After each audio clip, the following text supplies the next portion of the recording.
Hare Krishna devotees, welcome to day 65 of our Bhakti Vaibhava seminar on Srimad Bhagavatam Canto 4. And today we are beginning the 25th chapter of the 4th canto, which is titled The Descriptions of the Characteristics of King Puranjan. And this is one of the most interesting parts of the Bhagavatam, actually. It's really amazing. Right, so let's have a look here. Well, first of all, let us chant our prayers. Nama Om Vishnu Padaya Krishna Prestaya Bhutale Shrimati Bhakti Vedanta Swaminiti Namane Namaste Saraswati Devi Gauravani Pracharne Nirvishesha Shunyavadi Pastya Chadestarne Sri Krishna Chaitanya Prabhu Nityananda Sri Advaita Gadadha Shivasari Gaura Bhakta Vrinda Hare Krishna Krishna Krishna Hare Hare Hare Rama Rama Rama Hare Hare Vanchikapaturubhyascha Kripa Sindhubhya Eva Cha Patitanam Pavanebhyo Vaishnavebhyo Namo Namaha. Srila Prabhupada Ki Jai. Okay, so in this chapter there are 62 verses. So it's a very, very substantial chapter. There are bigger. The one we just last did, the Lord Shiva reciting his song about the Lord, that was 79. Anyway, 62, that's big enough. So let's get into it. We've divided it into 9 sections as follows. First section, which is just verse 1, Lord Shiva becomes invisible to the Prachetas. Second section, verses 2 and 3. The Prachetas recite the prayers of Lord Shiva. Third section, Narada Muni visits Prachanabarhishat. It's verses 4 to 9. Fourth section, verse 10 to verse 19, Narada begins telling the story of Puranjan. Fifth section, verse 20 to verse 32, Puranjan meets a woman in the forest. Sixth section, verse 33 to verse 36, the woman addresses Puranjan. Seventh section, verse 37 to verse 42, she invites Puranjan into her city. Then section 8, verse 43 and verse 44, they enter the city and enjoy there. Section 9, verse 45 to verse 62, description of the city. Let's begin with the first section, which is just verse 1. Lord Shiva becomes invisible to the Prachetas. Okay, let's have a look. Verse 1. The great sage Maitreya continued speaking to Vidura. My dear Vidura, in this way Lord Shiva instructed the sons of King Barhishat. The sons of the king also worship Lord Shiva with great devotion and respect. Finally, Lord Shiva became invisible to the princes. Right, okay. So there is a purport by Srila Prabhupada.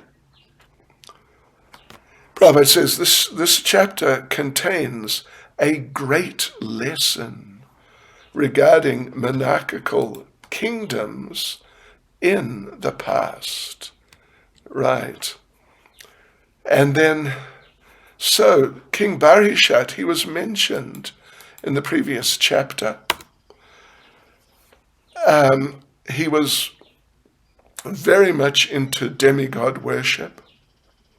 Yeah. So, anyway, Barhishat was considering retiring. sent his sons to do austerities and penances so they could come back and become good kings. But at the same time, he was instructed by Narada Muni about material life, the material world, and the living entity who wants to enjoy material life. So it's clear how the kings and princes were trained to take charge of a kingdom. The human form of life is meant for understanding God, of course, and our relationship with him in service. So kings would take charge of the spiritual education of the citizens so that they and the people were happy in Krishna consciousness. And we should remember that Prachinabarishat was a descendant of Dhruva Maharaj. We all remember that in detail. And Dhruva, of course, was a very great devotee and a disciple of Narada Muni. But at that time, Barishat was too much engaged in fruitive activities, materialistic, ritualistic sacrifices, yagyas. So these yagyas, that sort of yagya, is only useful for going to the heavenly planets. No good for going back to Godhead. No help whatsoever. So Narada felt bad, he felt compassionate when he saw a descendant of Dhruva Maharaj, this great, practically unparalleled devotee. But he saw a descendant of his misled into fruitive activities. So he came to instruct him about Bhakti Yoga, about Krishna consciousness. So Prabhupada concludes the purport by saying, how Narada Muni indirectly introduced the Bhakti Yoga system to King Prachinabarishat is very interestingly described in this 25th chapter. Oh yes, it's just, it's really very remarkable, this chapter and some chapters further on also. So, okay, next section, verses 2 and 3. The Prachetas recite the prayers of Lord Shiva. So, let's just have a look here. Let me just read the verses 2 and 3. All the Pracheta princes simply stood in the water for 10,000 years and recited the prayers given to them by Lord Shiva. And in verse 3, while the princes were undergoing severe austerities in the water, their father was performing different types of fruitive activities. As we said, Prachinabarishat, too much into materialistic sacrifices, just for going to heavenly planets, no interest in going back to Godhead. Okay, so at this time, the great Saint Narada, the master and teacher of all spiritual life, became very compassionate upon the king and decided to instruct him about spiritual life. Okay, those are the two verses. Let's go back again, verse 2. All the Pracheta princes simply stood in the water for 10,000 years and recited the prayers given to them by Lord Shiva. So, yes, Prabhupada makes the point that we may be amazed. I am amazed. I really am amazed. How princes, how anyone could stand in the water for 10,000 years. Yeah. Anyway, Prabhupada says, however, living within air or living within water is the same process. One simply has to learn how to do it.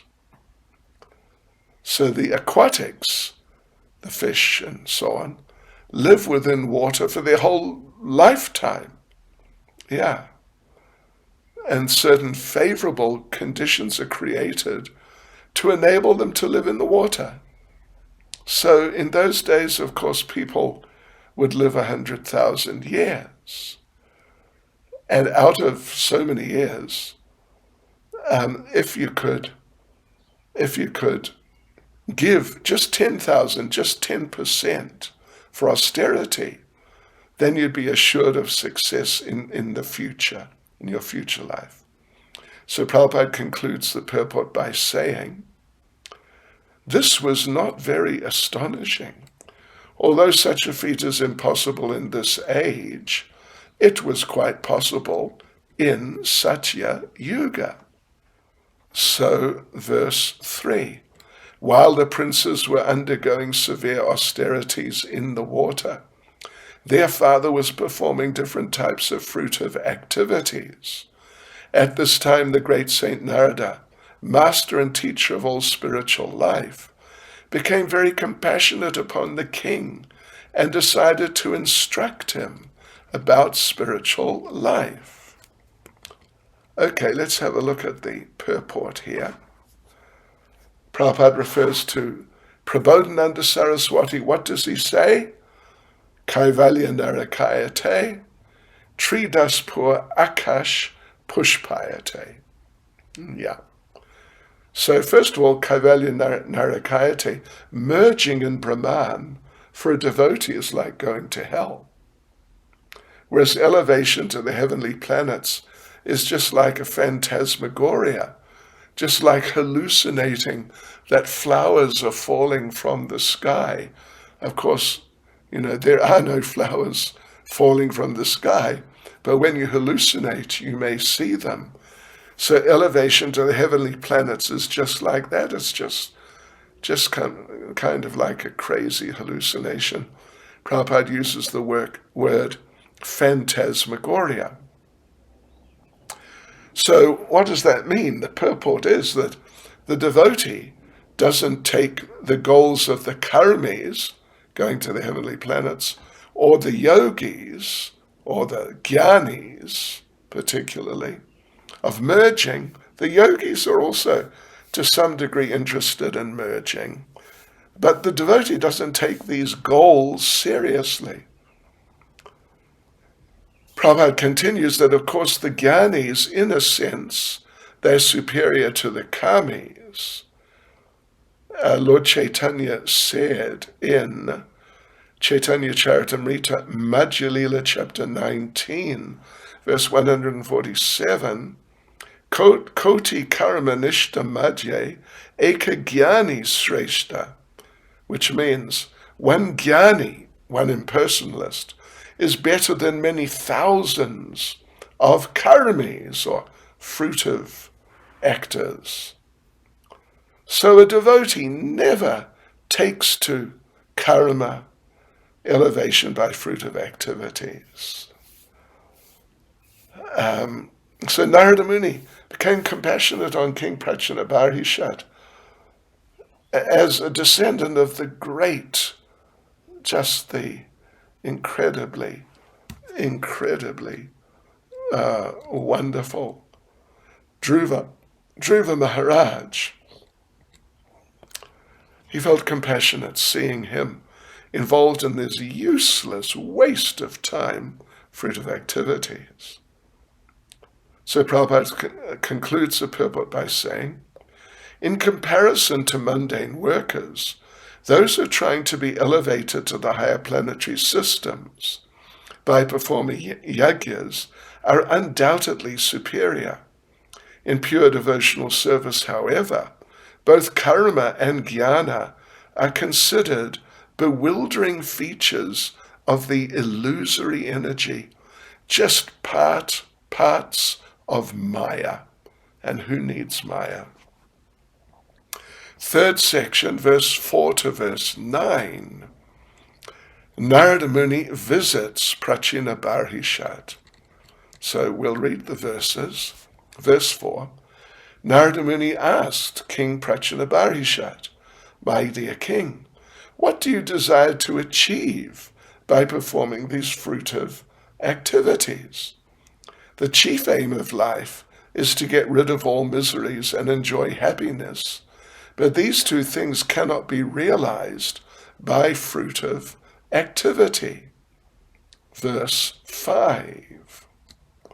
The king replied, O great soul Narada, my intelligence is entangled in fruitive activities. Therefore I do not know the ultimate goal of life. Kindly instruct me in pure knowledge so that I can get out of the entanglement of fruitive activities. Well, seems like a good candidate at this stage.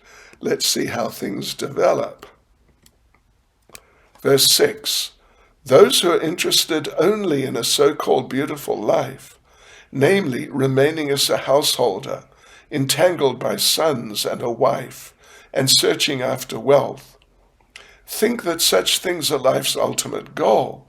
Such people simply wander in different types of bodies throughout this material existence without finding out the ultimate goal of life.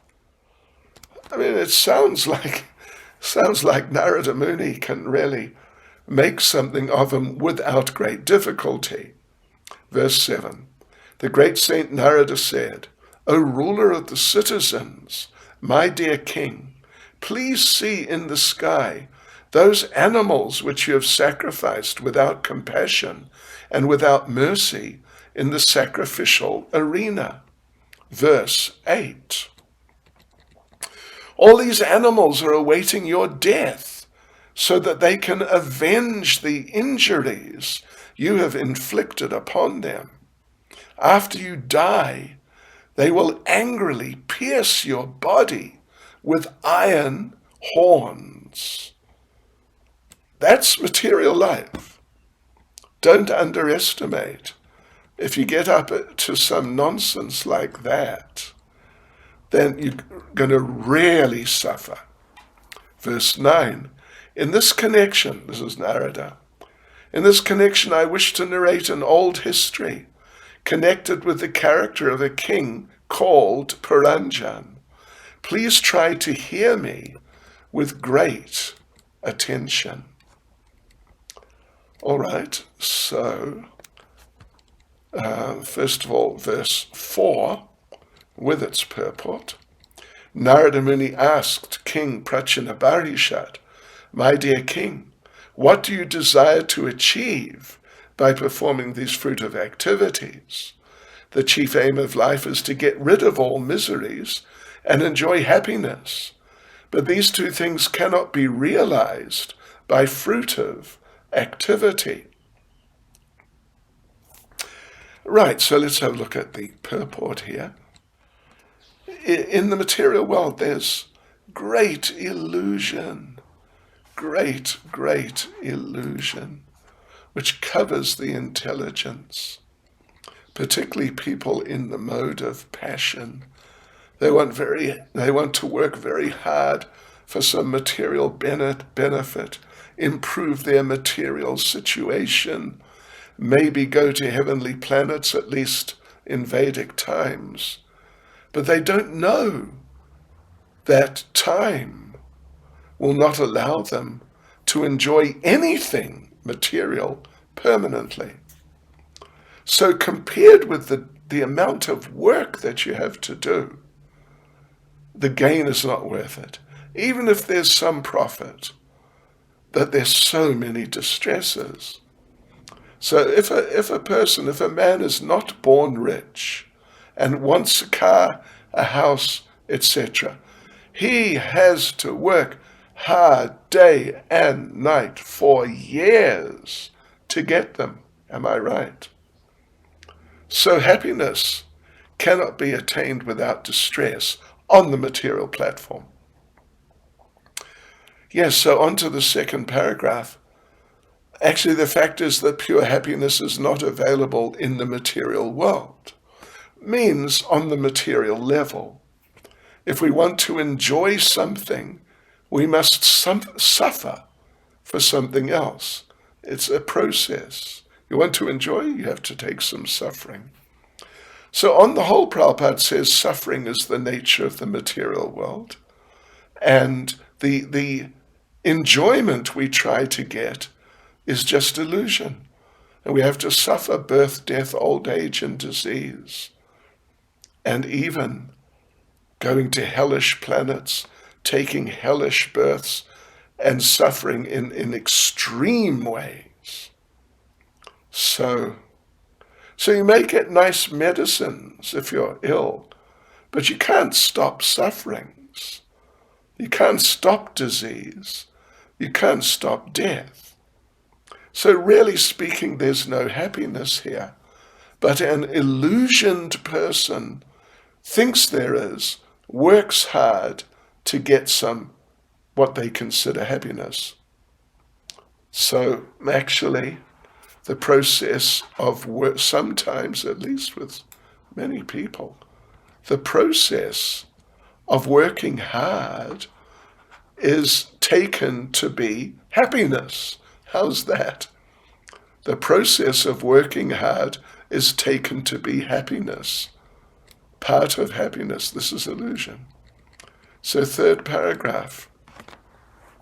So therefore, Narada asks Prachinabarishad, what are you trying to gain? What are you trying to attain? Because even if you go to the heavenly planets, there's still birth and death, etc.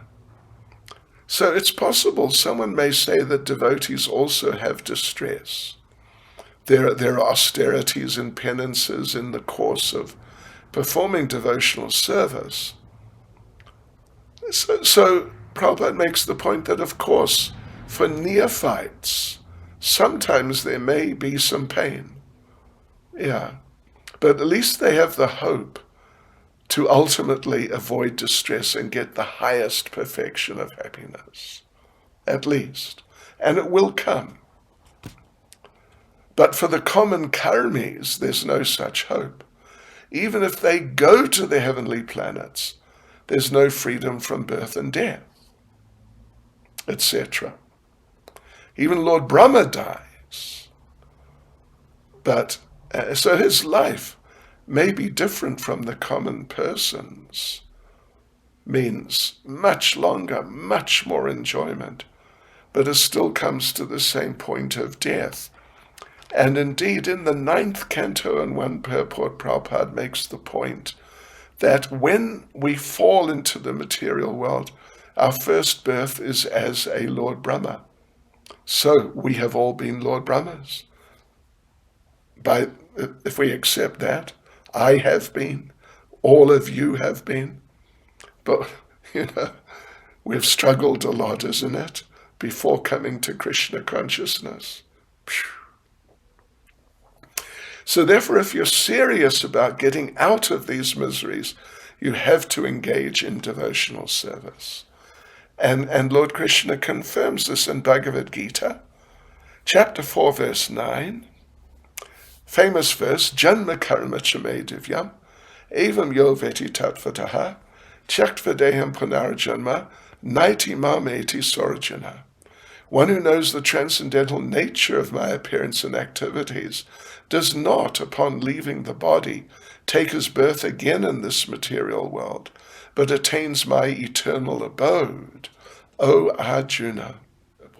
Prabhupada concludes the purport by saying, thus after attaining full Krishna consciousness, the devotee does not return to this material world after death. He goes back home, back to Godhead. That is the perfect stage of liberation. That is the perfect stage of happiness, unblemished by any trace of distress. Verse 5, the king replied, O great soul, Narada, my intelligence is entangled in fruitive activities. Therefore I do not know the ultimate goal of life. Kindly instruct me in pure knowledge, so that I can get out of the entanglement of fruitive activities. Right. Yeah, so as we said, sounds, promising. He didn't just say, no, not interested. This material world, sense gratification, this is the perfection of life. So, yeah, sounds like a candidate for Krishna consciousness. So, yes, again, there's a purport here. Prabhupada refers to Narottam Das Thakur, who sings Satsanga chadi kainu asate vilas, te karene lagila ye, karma banda pants, which basically means, as long as a person's entangled in fruitive activities, he's bound to accept one body after another. This is called karma bandha pants, entanglement in fruitive activities. All right, anyway, so let's go deeper into the purport.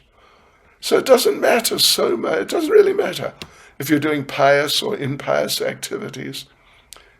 Both, either of them, are causes of further entanglement into the future. Pious activities, of course, give birth in rich families, high education, nice body. But that doesn't mean you're not going to die. Doesn't mean that distresses will be eliminated at all. Prabhupada makes the point in the Western countries, it's not unusual for people to have these things. But it doesn't mean that they're free from distresses. They're not. There's so much incredible distresses in the Western countries. It's amazing. So Prabhupada says the young generation in the West, at least back at that time, they're becoming hippies. Now they're becoming worse than hippies, many of them, because all those things, money, education, etc., don't really satisfy them. Some of them are just living on the streets. Shows you can't be happy just through pious activities, because ultimately birth and death are still there. So Narottam Das Thakur, as we said, he says, this is all karma bandha pants, the entanglement of karma. And so now the second paragraph of the purport, King Prachanabarishat admits this. And he asks Narada, how am I going to get out of karma bandha pants? So this is a stage of knowledge indicated, Prabhupada says, in the first verse of Vedanta Sutra, atato brahma jigyasa. After going through so many things in this world, now let us inquire into Brahman, spirit. So when you reach the point of frustration in karma bandha pants, working hard, entangled in material activity, then a person may inquire about the real value of life, Brahma jigyas, spirituality. So to inquire into this, the Vedas say, tad vijnanartam sagurum evabhigachet. That is the Mundaka Upanishad 1-12. In order to understand the transcendental science, one must approach a bona fide spiritual master. And so the next paragraph 3, and what do we see? The king has found the best spiritual master, Narada Muni.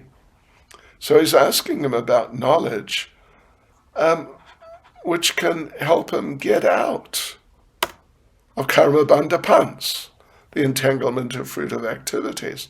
And of course, that's the actual business of human life. So in Srimad Bhagavatam, first canto, chapter 2, verse 10 says, Jivasya tattva jigyasa narto yas cheha karma bi, which means a human being's only business is inquiring from a bona fide spiritual master about extrication from the entanglement of karma bandha pants, just getting out of it. Verse 6, those who are interested only in a so-called beautiful life, namely remaining as a householder, entangled by sons and a wife, and searching after wealth. So those people think that such things are life's ultimate goal. Such people simply wander in different types of bodies throughout this material existence without finding out the ultimate goal of life. Okay, so let's have a look at the purport. Those who are too attached to family life, engaged in kuta dharma. Kuta dharma, if we look in the verse in the first line, kuta dharma or kuta dharma shu means, well, kuta dharma means false occupational duties. And kuta dharma shu means in false occupational duties. Yeah. So, yeah, those who are too attached to family life, they're engaged in false occupational duties, pseudo-duties, Srila Prabhupada says. And that's terrible.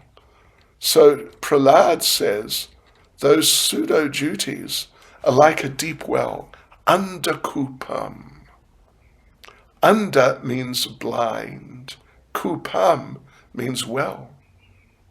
If you fall into a blind well, sometimes they call it a blind well, it's covered with grass, out of the way in some sort of obscure place where people don't go. So if you fall in there, and it's covered by grass and you can't see it, so suddenly, bang, you just go down, but then the grass covers it over again, then, because it's out of the way, it's deep and it's covered with grass, you can shout as much as you like. No one will come because no one goes there. So then you'll die. Yeah. So, second paragraph. Prabhupada says the words Brahmyan Samsara Vartmasu are significant. Let us just look at the word for word. It says wandering on the paths of material existence. Yeah. So yes, indeed. In Chaitanya Charitamrita, Lord Chaitanya, Madhya 19:151, Lord Chaitanya explains, Brahmanda Brahmate Kona Bhagit Vanjiv, that all the living entities are wandering. Brahmate particularly means wandering, just wandering aimlessly. Who knows where they're going? And they're not going anywhere useful at all. So all living entities are just wandering like that in different bodies on different planets in the material world. And it's terrible. It's really, really terrible. But if somehow, by the mercy of the Lord, they come in contact with a devotee, then their lives can become successful. So even though Prachana Barishat was just deeply involved in fruitive activities, by the mercy of the Lord, Narada Muni has appeared before him. Means the door to liberation, to going back to Godhead, has just opened up from having been completely closed. So this was the king's great good fortune. So the duty of saintly persons, or, we wouldn't want to say that, oh yes, I'm a saintly person. But the duty of devotees and would-be, aspiring devotees is to follow in the footsteps of Narada Muni, travel all over to instruct illusioned people, to save them from karma bandha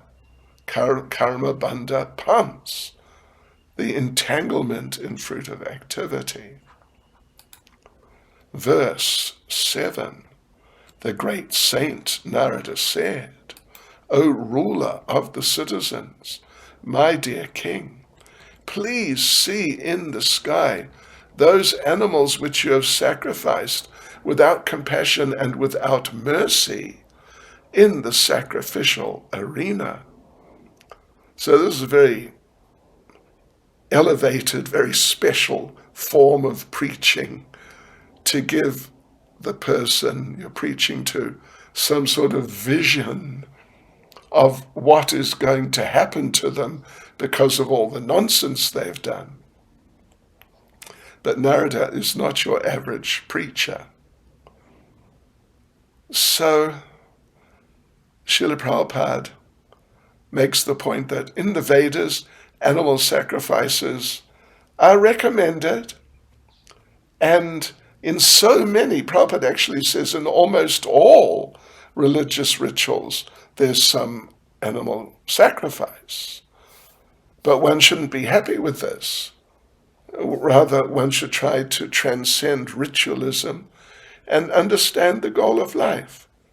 So Narada, of course, wants to instruct the king like this and get him to renounce the materialism. But without knowledge, you can't renounce materialism. You can't become detached. And without becoming detached, you can't make spiritual advancement. So the karmis, like Prajnaparishat, they're generally engaged in sense gratification. And in order to get sense gratification, they are, Prabhupada says, they're prepared to commit sinful activities. They do commit sinful activities. And animal sacrifice is one of those sinful activities.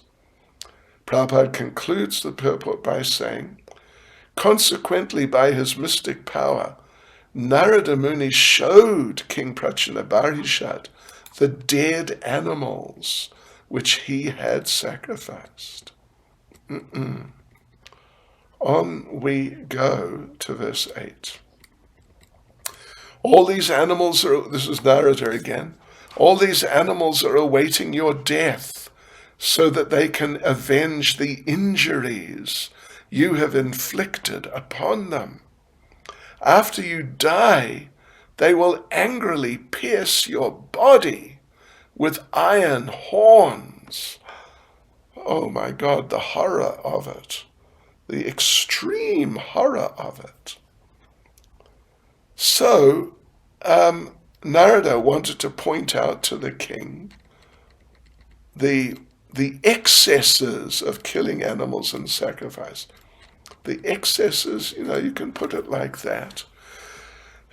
But the detrimentalness of killing animals in sacrifice. In some scriptures it says that if you kill animals in sacrifice, they immediately get a human birth. Similarly, for Kshatriyas killed in battle, they immediately, if they're fighting for a right cause at least, Prabhupada says, they go to the heavenly planets after death. Yes. And Prabhupada refers to Manu Samhita, that a king must execute a murderer so that the murderer won't suffer in the next life. So on the basis of this understanding, Narada Muni is warning the king, you've killed so many animals, they are waiting for you at the time of death, immediately after death. Whew. I mean, that's really, isn't it shocking? So Narada, Prabhupada says Narada is not contradicting himself.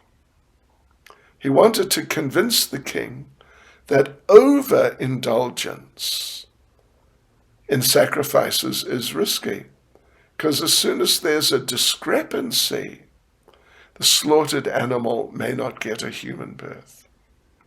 So therefore the person who's doing the sacrifice will be responsible for the death of the animal, just as a murderer is responsible for killing another human.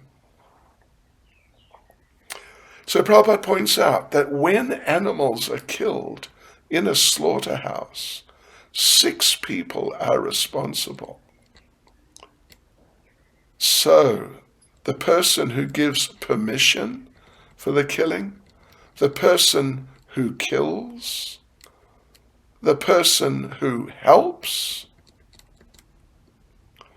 the person who purchases the meat, the person who cooks it, and then the person who eats it, and all of them become entangled in the killing. So Prabhupada concludes the purport by saying, Narada Muni wanted to draw the king's attention to this fact. Thus, animal killing is not encouraged, even in a sacrifice. Krishna. Okay, now verse 9. In this connection, I wish to narrate an old history connected with the character of a king called Puranjan. Please try to hear me with great attention. So, right, here we go into the purport. So here, now Narada is introducing Puranjan. And what it is, it's just the story of King Prachinabarhishat, but told in a different way. In other words, it's an allegorical presentation. Puranjan means one who enjoys in a body. And this will be clearly explained, the whole thing. Oh, what a story it is. In the next few chapters. And this is because materialistic people, they want to hear stories of material activities. And then they may get a message, a higher message even. They may learn some lessons. So this is what Narada's doing. So therefore Narada turned to topics of Puranjan, who is none other than King Prachinabarhishat. So he doesn't directly criticize animal sacrifice. Buddha did. He completely rejected it. And there's a verse there in the Dasavatar Stotra dedicated to Lord Buddha and how he saved the suffering animals. So Buddha is not accepted by followers of the Vedas. He's generally thought to be an agnostic or atheist. Yeah. So what Narada does not do, he doesn't decry Vedic authority, but he wanted to indicate to the king that the path of karma kandya is difficult and very risky, and you never know, you may end up in a big mess. I mean, it's almost inevitable. So, second paragraph, fools accept the path of karma kandya for sense gratification. People who are too much into sense gratification are called mudhas, which means fool, means like a big fool. And it's difficult for a mudha to understand the goal of life. In Hindi, or maybe North Indian languages, a mudha, that's a Sanskrit term, mudha. In Hindi, it would be murk. So anyway, while we're spreading Krishna consciousness, we see many people they're not attracted because they're mudhas, they're murks. They're engaged in fruitive activity and they're just too caught up in that. So Prabhupada mentions, it's said that if good instructions are given to a rascal, he becomes angry and goes against them instead of taking advantage of them. So because Narada knew this clearly, he indirectly instructed the king by giving a history of the king's own life. You know, it's in terms of preaching strategy, it's somewhat similar. I mean, it's the same principle of not just bashing, but, very sensitively working with a person and helping them in ways that will help them, but without being sort of heavy and too confrontational with them, which may just put them off and just make them reject what you're saying.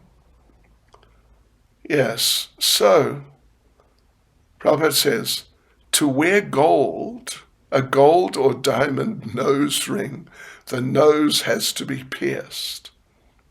So such pain for sense gratification is endured on the path of karma kanda. So if one wants to enjoy in the future, one has to suffer now. If you want to be rich in the future and enjoy, you have to work hard now. This is karma kandya. But those who are too attached, they just have to enjoy at any cost. They undergo the risk anyway. So Narada Muni wants to show King Prachinabarishad how if you're engaged in fruitive activities, you have great troubles and miseries. The people who are attached to material activities are called Vishayi. Vishayi means an enjoyer of Vishaya, basically sense gratification, eating, sleeping, mating, defending. So Narada is indirectly indicating through the story of Puranjan that eating, sleeping, mating, and defending are troublesome and risky and should be given up. Yes. So, okay, we go. There's a third paragraph here. The words itihasam.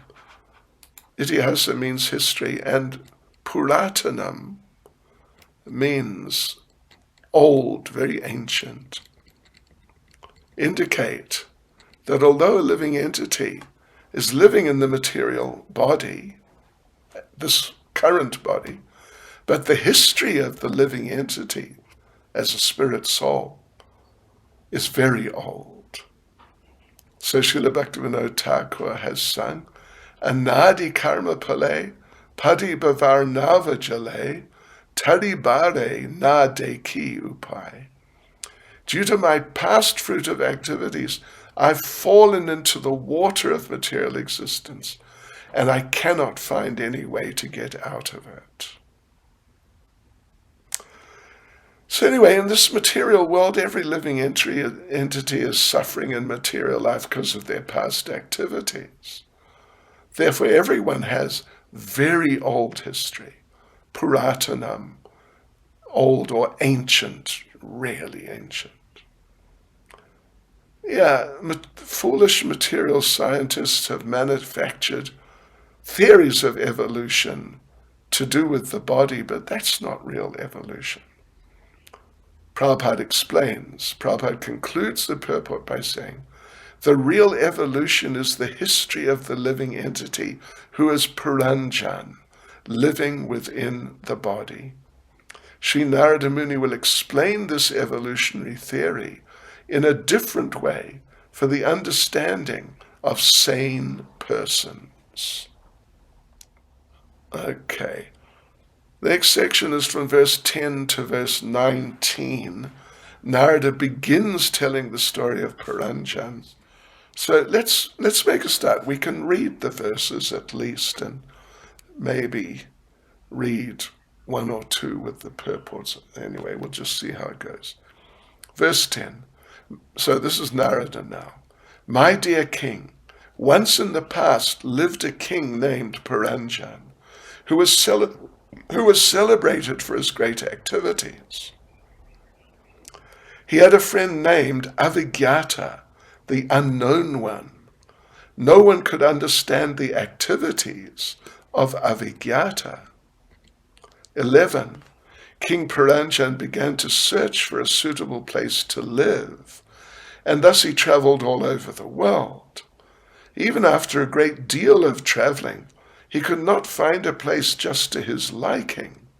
Finally, he became morose and disappointed.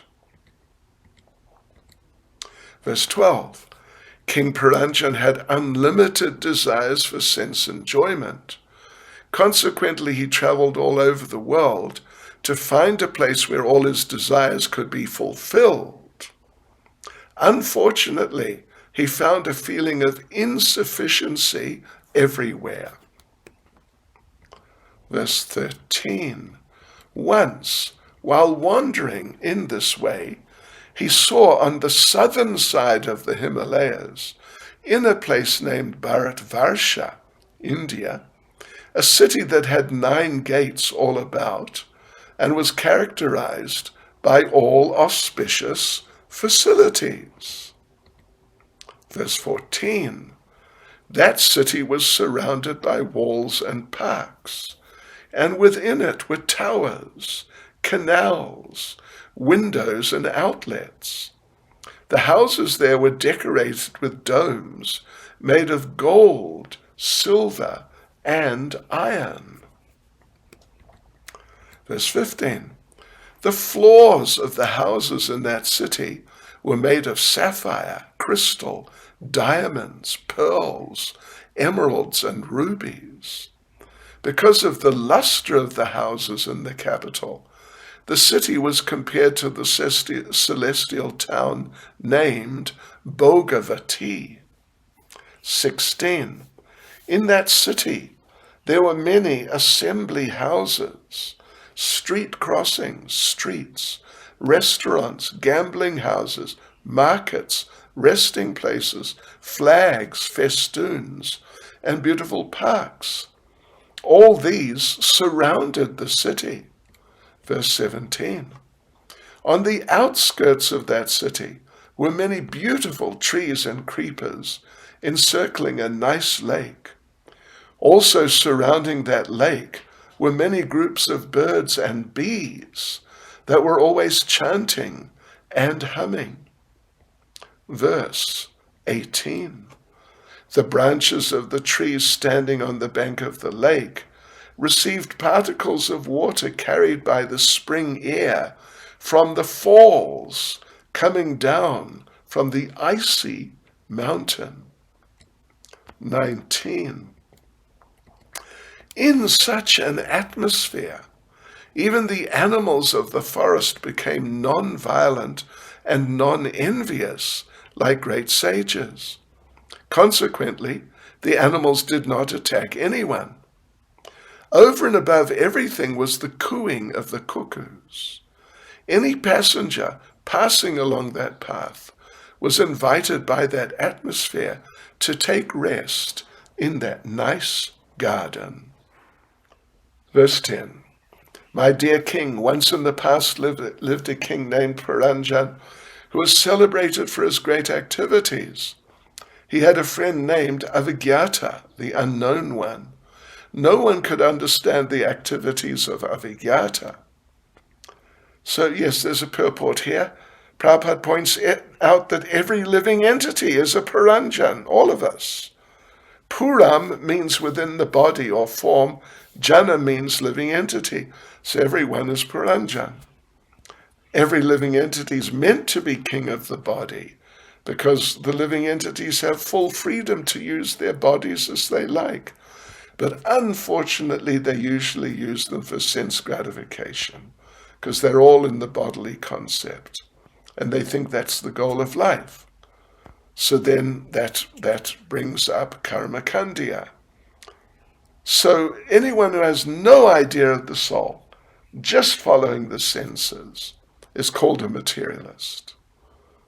And therefore materialists are into sense gratification, and they can be called Puranjans.